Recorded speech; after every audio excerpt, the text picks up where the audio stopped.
Monsieur le représentant du PNUD en Sierra Leone,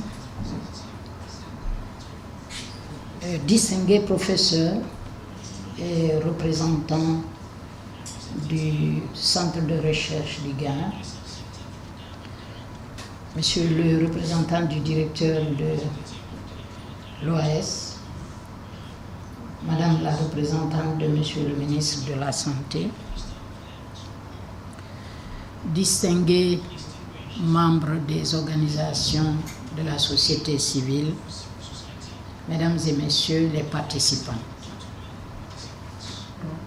Je voudrais ici exprimer mon appréciation au PNUD pour l'organisation de cette réunion qui est très importante pour nous et pour m'avoir demandé de faire cette allocution.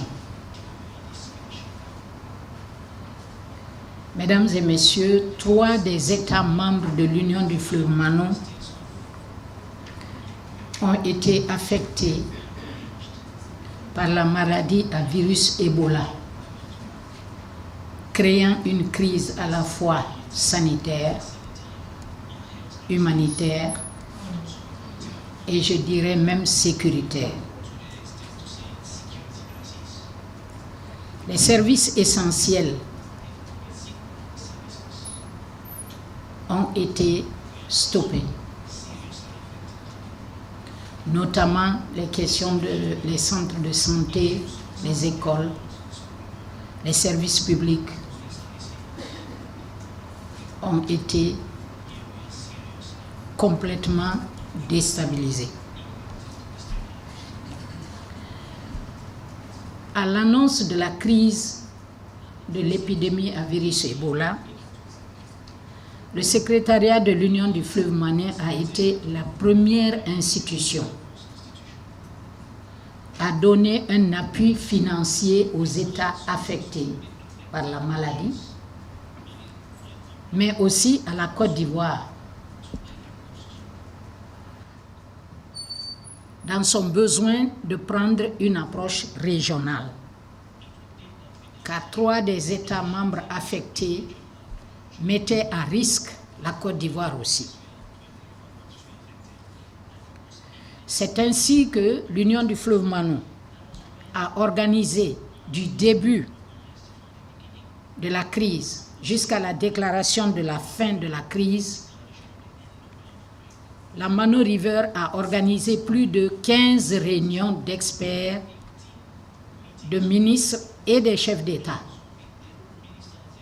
pour favoriser cette approche régionale dans la lutte contre la maladie à virus Ebola. Pourquoi l'approche régionale est si importante? Selon les statistiques, plus de 2,5 millions de population dans l'espace de la Mano constituent des populations mobiles, notamment dans les zones frontalières.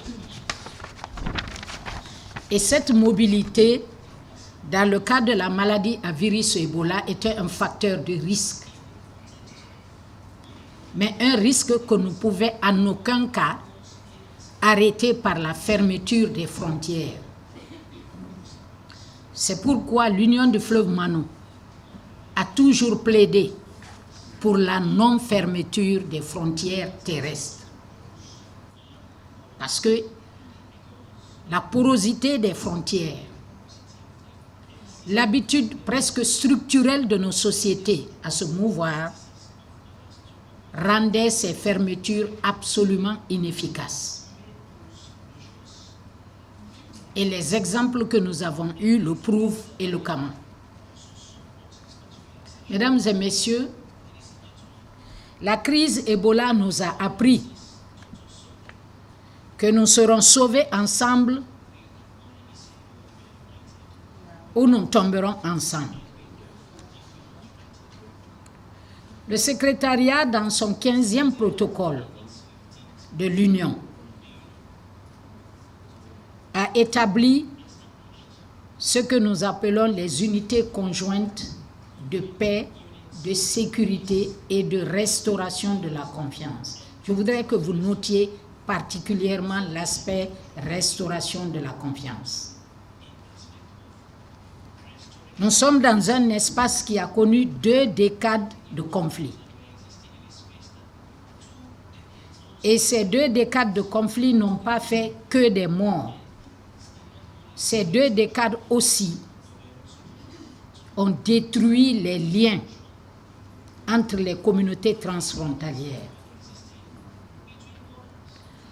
Nos programmes de développement post-conflit n'ont pas tenu compte de cette destruction des liens sociologiques entre nos populations dans les zones frontalières.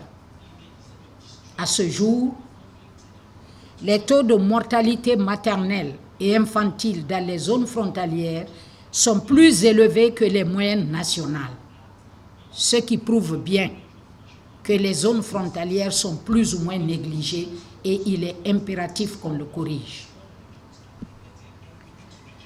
Monsieur le représentant de l'Organisation ouest-africaine de la santé,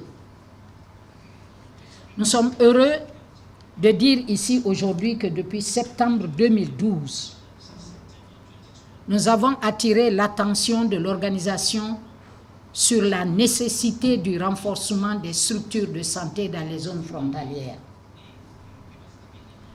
Parce que nous prenions les leçons d'un programme que nous avions fait auparavant et qui concernait le VIH-Sida entre l'OMS, l'ONUDI, la BAD et la Manu River Union et qui avait montré cette faiblesse particulière des zones frontalières. La crise Ebola n'est venue que renforcer cette position. C'est pourquoi nous remercions le PNUD pour avoir pris l'initiative de faire représenter ici quelques personnes qui appartiennent à ces unités conjointes à ce débat. Parce que ces personnes vont vous raconter leur histoire, la vraie. Et j'ai insisté auprès du secrétaire général des Nations Unies sur la nécessité de considérer les populations des pays affectés avec à leur tête leur gouvernement, leur président, mais surtout leur personnel médical comme les vrais héros de la lutte contre Ebola. Et il est important que dans une rencontre comme celle-là, nous pensions au renforcement des capacités nationales et sous-régionales pour faire face aux prochaines épidémies. Il est important que nous soyons prêts non seulement à empêcher la maladie à virus Ebola de refaire surface et de sortir de contrôle, mais il est important et impératif que nous soyons prêts pour toute urgence médicale, sanitaire ou humanitaire dans la sous-région. Je voudrais ici remercier les autres agences du système des Nations Unies pour leur collaboration, pour leur esprit de partenariat qui a permis au gouvernement des États membres au nom desquels je voudrais vous remercier sincèrement.